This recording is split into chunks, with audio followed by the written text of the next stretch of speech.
Good morning, everyone. It's Joker, and today we are back with another slime video.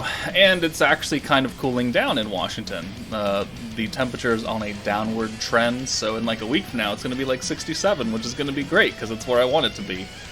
So it's not like 90 degrees sweating my balls off anymore.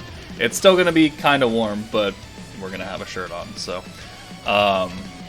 Anyways, so another thing covering is that this video will come out before Rimuru Showcase. I think I'm gonna put out Rimuru Showcase tomorrow, with tomorrow being the 17th for me, because I want a decent amount of time with him to test him out before I make a showcase. That way I'm not just 120% super negative about him. I want to use him, I want to find out what he's good with, and then once I do that, then I will record and try and give you guys, you know, the definite lows that he has, but also the probable highs that he could have. So it's going to be a little later than what you guys are expecting, so for that I apologize, but I want to make sure I give you guys a legitimate showcase and not just a hate boner. So, but today's topic is the protection character banner. Well, not banner, but bazaar. So we have this pack in the shop that you can buy for $80 for, US, and it gives you 1,200 crystals, and it gives you a guaranteed selector ticket for this protection bazaar. And now this has a lot of protection units. There's a decent amount in the game now, but realistically, there's only about 4 or 5 that you would ever really consider, picking up. So pretty much anyone from, I would say, right here, the splitting between Shizu and Rimuru, you should not look at. Rimuru he has never had a good place to be. They have never put out an event where he was extremely useful. Veldora is power crept out. He does the same thing as Watermelon. He does almost the same thing as, Light Shuna, except he does it kind of worse, because instead of buffing, 100% to 500% skill points on blues, he buffs 50 to 250 on all orbs, which, it sounds cool, but if you're running a blue-focused team, you know how expensive those teams get, running, Water, Light, or Fount of Wisdom, or this current team right now, the Warrior's Mind. It gets expensive, so you need those skill points on the blues, because you're running a blue-focused team to get you more stacks, right? That's the whole point. And he's giving you half of those points now, which I think maxed out you get like 293 points off a 6-hand of blues. So he's going to give you half of that, which is not enough to recover from having to orb change, and use other skills. So he's not good. He is 1 year old now, because he came out for the half anniversary last year. So it does make sense that he's been power crept out. Hakuro is just a worse version of Toa. They do almost the same thing. Both of them change 3 greens and 3 blues into 6 oranges, so that's really good. Both of them give you 40 skill points, which is really good. It's just that that's where Hakuro ends. He doesn't do anything else. Toa at least also buffs skill point gain on orange orbs, so it means that, using a full hand of oranges will give you a decent amount of skill points back, whereas Hakuro might not. So, since Toa is here, there is no reason you should be picking Hakuro out of this, bazaar. And then literally everyone else is just old and outdated. From Veldora on down, they're OGs from the release of the game, and we just get older and older and older and older, and they're just not good now. So this leaves the top, level and a half of units. So Bride Shizu is still a fairly useful protector. She does change 3 and 3 into 6 greens and give people Pierce.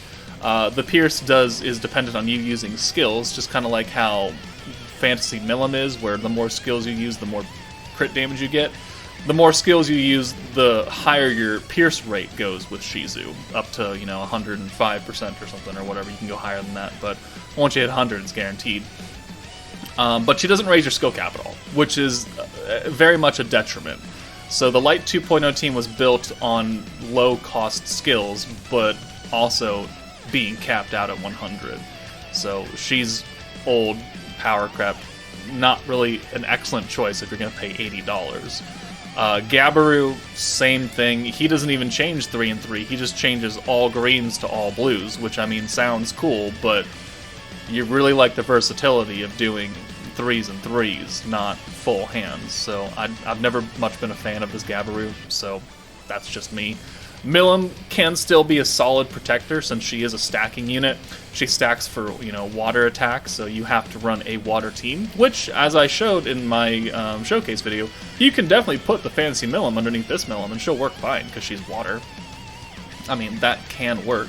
Hinata, Shuna, Xion are still good units. A little bit old, but still good. But she's in the general pool now. Maybe you don't need her because you want a more generalized stacker like Shuna or something like that. It's really...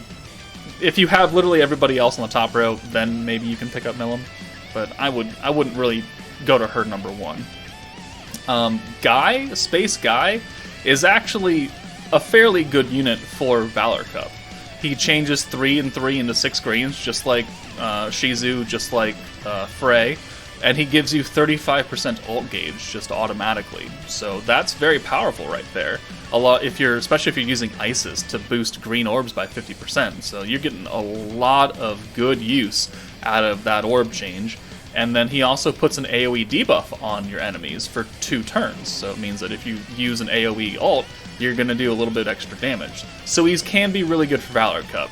Outside of that, he does have usage in like Crucible, Conquest, Tempered Edge. He does on a green-focused team that you can rush alts really quickly. He also does not raise skill cap though, which definitely holds him back. But you're meant to be rushing alts with him, not not waiting for big time buffs. So he is a decent pick out of this batch. Earth Benimaru, don't pick him. For the love of God, don't pick him. Don't pick him, and don't pick Space Ramirez. They're both very wonky.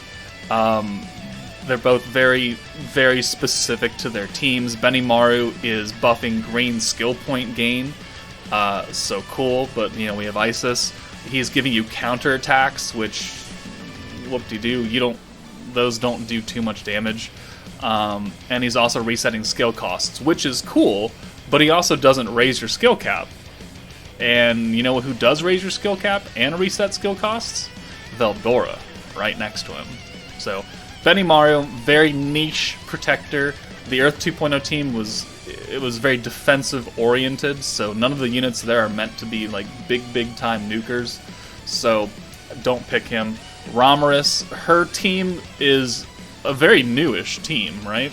And it ran okay if you have everybody. Xion, Shinsha, Sufia, it can run. The whole charm effect of she gives like 40% ult gauge at the end of the enemy's turn, so essentially if you play it right, you could have an ult almost every turn for like 3 turns. And she also gives you 40 skill points, which is cool, but she doesn't do any orb changing.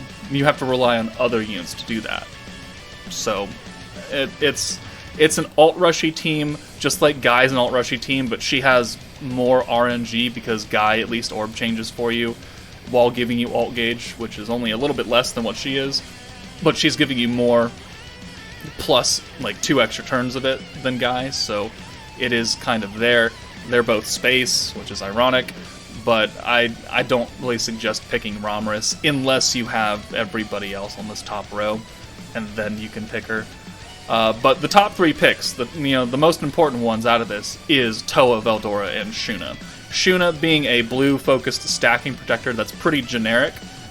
She stacks Pierce Power and Stun Strike. There's a lot of units that can give Pierce, right? So you can take advantage of that. And there's, 2 units reliably that can stun.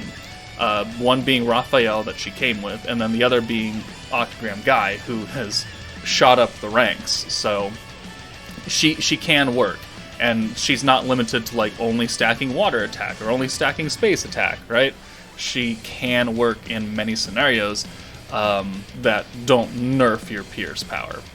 So like this current beatdown battle has like 100% resistance to Pierce. You don't want to use Shuna there, at least not for Inferno. But she can handle herself fairly well most other places. Toa, we talked about her already. fantastic unit, just a better version of Hakuro.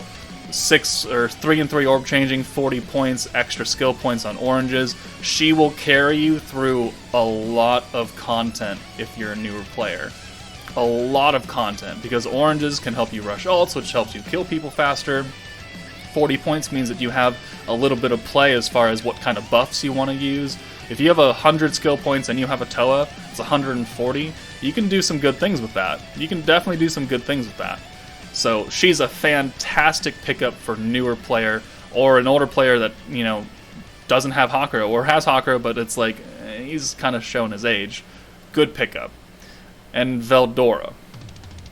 Veldora, I think, is the best pick out of here for more experienced players that already have Toa, or at least already have Hakuro, and don't really need another converter that does the same thing.